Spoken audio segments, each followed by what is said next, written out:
राज्यातील नोकरदार वर्गांसाठी मोठी दिलासादायक बातमीही हाती लागली आहे.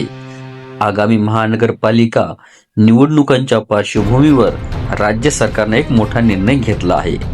15 जानेवारी रोजी मुंबई, ठाण्यासह राज्यातील 29 महानगरपालिकांमध्ये मतदान होणार असून या दिवशी सर्व नोकरदारांना भर पगारी सुट्टीही जाहीर करण्यात आली आहे. सरकारीच नव्हे तर खासगी कंपन्या, IT पार्क, दुकाने, मॉल, हॉटेल्स, कारखाने, औद्योगिक आस्थापना सर्व ठिकाणच्या कर्मचाऱ्यांना ही सुट्टी बंधनकारक असणार आहे.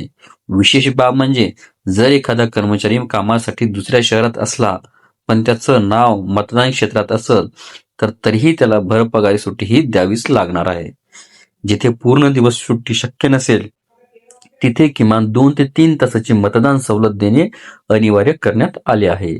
हा निर्णय लोकप्रतिनिधित्व कायदा 1951 कलम 135B अंतर्गत घेण्यात आला असून याची अंमलबजावणी न केल्यास मालकांवर थेट कायदेशीर कारवाई करण्यात येणार आहे. जर मतदानासाठी सुट्टी न मिळाल्यामुळे कोणताही मतदार मतदानापासून वंचित राहिला तर संबंधित आस्थापनेवर कडक कारवाई केली जाईल. त्यामुळे 15 जानेवारीला मतदान करा, हक्क बजावा आणि सुट्टीचा फायदा घ्या. ही माहिती प्रत्येक नोकरदारापर्यंत नक्की पोहोचवा. तसेच चॅनलला लाईक, शेअर आणि सबस्क्राईब करायला मात्र विसरू नका.